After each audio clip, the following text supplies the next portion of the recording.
अस्सलामुअलैकुम वरहमतुल्लाहि वबरकातुहू। दोस्तों, आज की वीडियो का टाइटल है 80 साल के दुकानदार ने इस्लाम क्यों कबूल किया। तो आइए बिना टाइम वेस्ट किए वीडियो को शुरू करते हैं। वीडियो को लास्ट तक पूरा ज़रूर देखें। एक मरतबा मुलाकात के लिए हम लोग अलीगढ़ कैंपस के करीब में एक महल्ले में जाना हुआ, तो वहाँ पर एक आटा चक्की की दुकान थी जिसमें एक मुअम्मर शख्स बैठे हुए थे जिनकी उम्र रही हुई तकरीबन 70 से 80 के दरमियान। तो इस नीयत से कि ये अल्लाह ज़ाहिर की एक जो फितरी उम्र दी अल्लाह ने, अल्लाह के रसूल ने फरमाया कि मेरी उम्मत की उम्र 60-70 के दरमियान होगी, कि पता नहीं कब वक्त आ जाए और ये बेचारे बगैर ईमान की दुनिया से चले जाएं। चुनांचे उनके पास हम गए। देखने में एक बारोब शख्स लग रहे थे, मोटी मोटी उनकी मूछें थीं, लेकिन जाहिर है कि अल्लाह का पैगाम सबके लिए है। चुनांचे इस नीयत से उनके करीब गए और हमने सलाम किया, अस्सलामु अला मनी तबल हुदा। ये अल्लाह के रसूल हम खत में लिखा करते थे गैर मुस्लिमों के लिए। चुनांचे उन्होंने कहा आइए मुल्ला जी, आइए मुल्ला जी। तो फिर हमने कहा कि थोड़ा सा समय है आपके पास। उन्होंने कहा बिल्कुल। तो उन्होंने अपनी जो है कुर्सियां डाली और हम लोग बैठ गए। हमने कहा अब्बा जी आप ये क्यों आपने आटा चक्की लगाई, आपकी उम्र बुढ़ापे की है। उन्होंने कहा कि दरअसल बच्चे हैं हमारे और उनको भी ज़रूरत है, दूसरे खाली रहने से जो है वक्त कैसे कटता है। तो उन्होंने कहा बहुत अच्छी बात है। दरअसल मानूस करने के लिए भी दावत में ये भी ज़रूरी है, तमाम दुआत का तजर्बा रहा है कि दिल को दस्तक देनी चाहिए। जब दिल पर दस्तक दी जाती है, दिल का दरवाज़ा खुलता है, तो इंसान आसानी से बात को कबूल करता है। तो उसको जो इस मिजाज का है, जिस पस मंज़र में है, उससे में बात की जाती है तो ज़्यादा शौक से दिलचस्पी से बात सुनता है आदमी। फिर अल्हम्दुलिल्लाह वो मुकम्मल तौर पर हमारी तरफ कुर्सी करके बैठ गए और हमने उनसे कहा कि मालिक ने जिसने आपको पैदा किया, हमें पैदा किया, अब उसी ने आपको इस उम्र तक पहुंचा दिया है और जाहिर आगे कितना वक्त बचा है वो मालिक ही जानता है। लेकिन आमतौर पर इनसे ये एक उम्र मरहला है इंसान का, इंसान बुढ़ापे को पहुंचने के बाद फिर अपने मालिक के पास चला जाता है। वो कहने बिल्कुल सही बात है। हमने कहा हम इसलिए आए हैं कि अगर हम उस मालिक को राजी करके जाएंगे, उस पर आस्था रखकर सच्चा ईमान लेकर जाएंगे, तो हम हमेशा हमेशा के लिए स्वर्ग में रहेंगे। फिर थोड़ा सा तारुफ कराया कुरान पाक पढ़कर जन्नत का, वहाँ की नेमतों का, और जहन्नम का, वहाँ के अज़ाबात का। तो उन्होंने बहुत ध्यान से हमारी बातें सुनी। दरमियान में बच्चे भी आए, लेकिन उन्होंने उनकी बात नहीं सुनी, उनको वापस भेज दिया कि अभी बैठ जा, अभी रुक जाओ। कुछ ग्राहक भी आए इस दरमियान में, उनको भी दरवाजे पर उन्होंने रोक दिया। फिर हमने उनको अल्लाह ताला की सिफात, अल्लाह ताला का तारुफ कुरान पाक की रोशनी में पेश किया। सूरह इखलास, आयतल कुर्सी और जो अल्लाह की सिफात पर आयतें हैं जो उस वक्त जहन में मुस्तहदर थी, अल्हम्दुलिल्लाह उनके सामने तिलावत की। फिर उसके बाद अल्लाह के रसूल हम का तारुफ कराया। फिर जो है मरने के बाद की ज़िंदगी की उनको बताया। तो बहुत बगौर बात को सुनते रहे। फिर एक बार उन्होंने कहा, जब हमने इस दरमियान में तारुफ कराते कराते कुरान पाक का तज़किरा किया कि कुरान पाक का आपने नाम सुना है। उन्होंने कहा कि नहीं सुना। तो हमने फिर उनको तारुफ कराया कि ये अल्लाह की किताब है, तो उस मालिक ने तमाम इंसानों की हिदायत के लिए भेजी है इसको। तो उन्होंने कहा मुझे मिल सकती है किताब। मैंने कहा बिल्कुल, हम ज़रूर पेश करेंगे आपको। फिर उन्होंने इशारा किया अपने सर के ऊपर की तरफ एक कोने में, पहले जिसे टांड बोला करते थे लोग, किताबें रखने के लिए, सामान रखने के लिए लकड़ी का तख्ता या कुछ ऐसी चीज़ लगा देते थे, उस पर सामान रखा करते थे। तो एक लकड़ी का तख्ता लगा हुआ था, उस पर चंद किताबें रखी हुई थी। तो उन्होंने बताया कि मेरी मतलब दिलचस्पी रखता हूँ, ये किताबें हैं, रामायण और कुछ किताबें, हनुमान चालीसा वगैरह बताया उन्होंने। बहरहाल तो हमने कहा हम ज़रूर आपको पेश करेंगे। आपने किताब नहीं देखी है, जब आप ये पढ़ेंगे तो आपको अंदाज़ा होगा मालिक का कितना सच्चा और जो है अजीम कलाम मौजूद है। तो थोड़ा सा कुरान का तारुफ कराने के बाद उनको शौक जब पैदा हुआ, हमने उनसे वादा किया अगले संडे को आएंगे और आपको कुरान पेश करेंगे। बारह उनसे मुलाकात हुई और मुलाकात के बाद फिर आखिर में उठने से पहले हमने, जाहिर है कि इंसान की ज़िंदगी कोई भरोसा नहीं है, अगरचे वो बूढ़े थे और हम उनसे इसी बात को लेकर बात कर रहे थे कि कब वक्त आ जाए हमें अपने मालिक के पास जाना पड़े। लेकिन ये ज़िंदगी बहुत धोखे की, जवानी का कोई भरोसा नहीं। जैसे आजकल चल रहा है वबा के अंदर कितने लोग दुनिया से जा रहे हैं, नौजवान बच्चे। किसी का मालूम कि 3 दिन पहले एडमिट हुए थे, किसी का मालूम हुआ कि एक ही रात सिर्फ तबीयत खराब हुई और दुनिया से चल बसे। तो उनको हमने इसीलिए जल्दी से कोशिश की, तो उनको कलमे की तलकीन की कि अब्बा जी आप ये पढ़ लीजिए, दोबारा भी मुलाकात होगी इंशाल्लाह। हम कोशिश करेंगे मालिक आपको भी उम्र दराज करे और हमें मौका दे, हम फिर आएंगे कलाम लेकर, अल्लाह की ईशवाणी लेकर आएंगे आपके पास, आप उसे पढ़िएगा। लेकिन उससे पहले कभी जिंदगी वफा ना करे और हमारी मौत आ जाए, आपकी मौत आ जाए, आप ये कलमा ज़रूर पढ़ लीजिए। तो अल्हम्दुलिल्लाह बखुशी उन्होंने कलमे का तलफ़ुज़ हमारे साथ अदा किया, पूरा कलमा हमने उनको पढ़ाया। फिर उनको हिंदी का तर्जुमा करके बताया और बताया कि 2 बातें मालिक ने इस अपने जो है कलमे के अंदर कहलवाई अपने संदेष्टा के जरिए। एक तो उसके अलावा कोई पूजा के लायक नहीं, اور دوسرے अंतिम संदेष्टा हजरत मोहम्मद सल्लल्लाहु अलैहि वसल्लम अल्लाह के बंदे और रसूल हैं। तो उन्होंने कहा बिल्कुल ठीक है। तो खुद ही उसने गर्दन हिलाई कि हाँ ये सही बात है। हमने कहा इसे पढ़ते रहिए, फिर हम अगले हफ्ते आपके पास आएंगे और कुरान शरीफ लेकर आएंगे।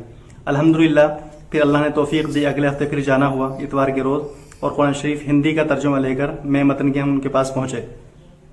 तो अपनी चक्की पर मौजूद थे।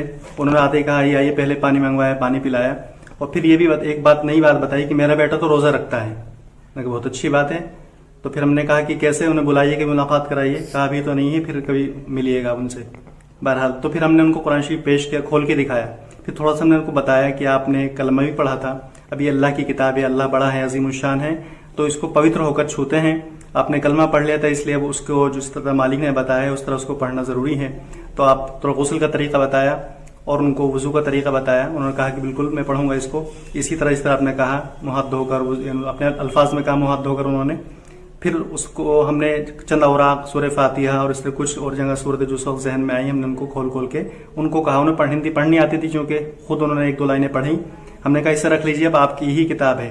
उन्होंने बहुत हमारे सामने माथे से लगाया और उस किताब कुरान शरीफ को रख लिया। फिर हमने और कुछ बातें की जो आप बता रहे थे, भी आपका बेटा रोज़े रखता है, वो कैसे, वो यूनिवर्सिटी में काम करता है, लॉन में काम करता है, घास वगैरह साफ करता है, तो वो उससे शौक है, बहुत दिनों से वो रोज़ा रखता आ रहा है। फिर थोड़ी देर के बाद फिर उनका वो बेटा आ गया। हमने उससे पूछा कि आप, उनसे सलाम दुआ करने के बाद उनसे पूछा कि आप नौकरी करते हैं यूनिवर्सिटी में? कहा कि हाँ मैं नौकरी करता हूँ। अब क्या आपके पिताजी बता रहे थे आप रोज़े भी रखते हैं? कि हाँ मैं रोज़े रखता हूँ। कि मेरी, फिर ये बात उन्होंने खुद कही हमसे पहले ही कि मेरी पत्नी सहरी भी बना के देती है मुझे। मैंने कहा बहुत खुशी की बात है। लेकिन फिर मैंने थोड़ा सी बात पर रोशनी डाली और उनको बताया कि अगर हमारे पास नोट है, चाहे वो 2000 का, सब खैर 2000 का तो नहीं चलता था, 1000 का नोट चलता था, कि 1000 का नोट है, लेकिन इसके ऊपर मोहर ना हो सरकार की, नोट का साइज भी सेम वही हो जो असली का होता है, और कागज बिल्कुल नया हो, करारा हो, लेकिन मोहर के बगैर हो, अगर आप उसको चलाएंगे तो क्या होगा? कहने लगी जेल हो जाएगी, उसमें तो बेइज्जती भी होगी, पिटाई भी होगी, जेल भी होगी। हमने कहा ऐसे ही हम कितने ही पुण्य कर्म कर लें, यहाँ पर नेक काम कर लें, लेकिन मालिक की, ऊपर वाले पैदा करने वाले की मोहर नहीं होगी, यानी ला इलाहा इल्लल्लाह मोहम्मद रसूलुल्लाह, तो ये अमल आपका काबिल कबूल नहीं होगा आखिरत में, परलोक में। और कैसे? फिर थोड़ा सा और बताया उनको ईमान के बारे में कि हमें सबको यहाँ नहीं रहना है, अल्लाह के पास जाना है, जिसने पैदा किया है उसके पास ही वापस जाना है। तो बहुत गौर से वो भी बात सुनता रहा, कि रोजे तो रखता ही था और सहरी खाकर बाकायदा रोजे रखता था वो। और उसने ये भी बताया कि एक दो मरतबा मैंने साथ में यूनिवर्सिटी में नमाज भी पढ़ ली खड़े होकर। बहुत खुशी हुई कि कितने और भी जहन में आए, कितने ऐसे लोग होंगे बेचारे जो इस्लामी अमाल को अदा कर लेते हैं। आपने भी सुना होगा बहुत से लोग घूमने के लिए जाते हैं दिल्ली में, जहाँ मस्जिद देखने जाते हैं, तो वहां पर खड़े हो, जब नमाज खड़ी होती साथ में खड़े भी हो जाते हैं। बात तो देखा देखी मुँह हाथ भी धोते थे, वो यानी वजू करने की कोशिश करते हैं और नमाज में शरीक हो जाते हैं। और बहुत से गैर मुस्लिमों से मुलाकात के दौरान ये बात भी सुनने में आई कि हम तो हज की तमन्ना रखते हैं, मालिक का घर हम भी देखें। तो इस ऐसे बहुत मिलेंगे लोग। गर्ज है कि जब उन्होंने रोजे का जिक्र किया और कहा हमने नमाजी पढ़ी, तो और ज्यादा तबीयत उनकी तरफ माइल हुई। फिर उनको भी अल्हम्दुलिल्लाह हमने कहा भी कल मोहर लगवा लीजिए अपने नोट पर, तो आपका 1000 ही में चलेगा, और जितने भी आपके रोजे आप रखेंगे, नमाज पढ़ेंगे, सब कबूल हो जाएगी। तो अल्हम्दुलिल्लाह उनके अपने वालिद के सामने ही उनके बेटे ने भी कलमा पढ़ा, अल्लाह का शुक्र है। फिर हमने कुछ दिन के बाद उनसे तीसरी मरतबा मुलाकात की, तो उन्होंने बड़े, मैंने फौरन इशारा कहा देखो रखी, यानी कुरान शरीफ को इशारा किया, मैं तो पढ़ता हूँ, और जो मेरी किताबें थी रामायण महाभारत, इससे पहले उससे भी ऊपर रख रखा था कुरान पाक को, कि मैंने इसको इससे सम्मान किया। आपने बताया था मालिक का कलाम है, इसे जो है मुंह हाथ धो के छूना और इसे अदब से पढ़ना, नीचे मत रखना, कि मैंने सबसे ऊपर रखा है उसको। तो उसने अपनी उसकी रामायण से महाभारत से ऊपर रख रखा था कुरान पाक को। तो इस कदर लोग कदर करते हैं। फिर हमने कहा कि नमाज भी तो बताई थी हमने आपको, कल मैं गया था मस्जिद में, सामने इशारा किया, भमोला महल्ला है, वहां उसकी बड़ी मस्जिद है। लेकिन मैं जैसे ही दरवाजे में पहुंचा तो वहां पर एक साहब आए जिनके सामने मेडिकल स्टोर है। उन्होंने मेरा हाथ पकड़ लिया कि तुम कहाँ जा रहे हो बाबा? मैंने कहा कि मैं नमाज पढ़ने जा रहा हूँ। कि नमाज तुम कैसे पढ़ोगे, तुम तो हिंदू हो, और हिंदू तुम तो मालिक ने जिसको जहां पैदा कर दिया है वो वहीं सही है, तुम वहां क्यों जा रहे हो? तो एकदम मेरा दिल बहुत टूटा, मुझे बहुत अफसोस हो। उसके बाद मैं मस्जिद में नहीं गया। फिर मैंने कहा कि नहीं, मालिक के जो तुम बंदे और तुमने कलमा पढ़ा है तो सबके लिए है, मालिक सबका है, उसका घर भी सबके लिए है। लेकिन इसमें बहुत काबिल अफसोस पहलू है, चाहे कि हम उनको तारुफ कराते हैं मस्जिद का, कि मस्जिद में क्या किया जाता है, किसकी पूजा की जाती है, किसकी इबादत की जाती है, और अल्लाह के रसूल सल्लल्लाहु अलैहि वसल्लम की मस्जिद कैसी होती थी, उसमें क्या क्या अमाल अंजाम दिए जाते थे। तो इसके बजाय हम उनको तारुफ कराने के और रोक रहे हैं या रोकते हैं। हालांकि वो साहब बाद में मालूम हुआ कि माशाल्लाह जमात से जुड़े हुए थे, खत रखे हुए थे, पढ़े लिखे थे, मेडिकल स्टोर कर रखा था उन्होंने, लेकिन उनको रोक दिया और खुद गए मस्जिद में और ये कहा कि मालिक को अगर तुम्हें नमाज पढ़वानी होती तो मुसलमान घर में पैदा करता। तो बहुत ही अफसोसनाक पहलू है कि हम इसको जो है इस्लाम को सही न समझने की वजह से समझते हैं सिर्फ ये मुसलमानों का मजहब है, और जो दिलचस्पी दिखाता है खुद से पहुंच भी जाता है उसे हम पकड़ लेते हैं। हालांकि कुरान करीम में अल्लाह ताला ने फरमाया अल्हम्दुलिल्लाहि रब्बिल आलमीन कि अल्लाह ताला तमाम आलमों के रब हैं। तो तमाम आलमों के रब हैं, तमाम इंसान उनके बंदे हैं, तो तमाम इंसानों को उसकी इबादत करनी चाहिए। और इबादत का सबसे अहम मरकज मस्जिद होती है, तो मस्जिद में भी सबको जाना चाहिए। अलबत्ता आदाब बताए जाएं, उनको कलमा बताया जाए ताकि वो उससे आरास्ता होकर वहां पर पहुंचे। तो इसमें हमारे लिए इबादत का पहलू ये है कि हम तारुफ कराएं, लोग तैयार हैं दाखिल होने के लिए, और साथ साथ मस्जिद के भी लोग शौक रखते हैं, रोजों का शौक रखते हैं, सहरी भी खाते हैं। कितने ऐसे लोग होंगे जो ये अमाल कर रहे हैं, बस हम हमदर्दी से मोहब्बत से उनको तारुफ कराएं इस्लाम का, और कुरान पाक के जरिए से उनको अल्लाह का तारुफ कराएं, अल्लाह के रसूल का तारुफ कराएं, जन्नत और जहन्नम के बारे में बताएं, तो वो इस्लाम कबूल करने को तैयार हो जाएंगे। और ये एक बाबा नहीं, कितने बाबा होंगे वैसे जो बेचारे अपनी उम्र के आखिरी पड़ाव पर हैं, कब जाने उनकी रूह निकल जाए किसी को मालूम नहीं है। तो वो अगर ऐसे ही चले जाएंगे, हमारा ईमान है कि ला इलाहा इल्लल्लाह मिफ्ताहुल जन्नह, कि ला इलाहा इल्लल्लाह जन्नत की चाबी है, इसके बगैर जो भी जा रहा होगा वो सीधा नरक में और जहन्नम में जा रहा है। और जिसके बारे में कला यमुतु फीहा वला यहया, कि वहां न कभी जिंदगी ऐसी जिंदगी होगी न जीतों में शुमार न मरों में शुमार, यानी बिल्कुल बहुत ही तकलीफ दे अजियतनाक सजा होगी वहां पर। तो हमारे खून रिश्ते के भाई हैं और वो आदम अलैहिस्सलाम की औलाद हैं, अल्लाह के बंदे, कितने हमारे उनसे रिश्ते हैं, और हम ऐसी गफलत की नींद सोते रहे और अपनी जो है उस मस्त रहे अपनी खाल में, तो कितने लोग ऐसे चले जाएंगे। तो हमें फिक्र करनी चाहिए और दुआ भी करनी चाहिए और मुलाकातें करनी चाहिए और उनको तारुफ कराना चाहिए। फिर आप देखेंगे कितने लोग जहन्नम से अल्लाह ताला हम सबको जरिया बनाएंगे बचाने का। हिदायत अल्लाह रब्बुल इज्जत के हाथ में है, लेकिन कोशिश बंदे को मुकल्लफ किया गया है कोशिश करने का। जिस तरह आपके सामने एक मुख्तसर सी कारदारी बयान की, तो इससे मालूम है कि तो अल्लाह का कलाम जब हम पहुंचाएंगे तो वो कितना अदा और सम्मान करेंगे, कितने शौक से पढ़ेंगे, और फिर वो कितने लोग हैं जो मस्जिद में जाने को तैयार हैं, अल्लाह की बात करने को तैयार हैं।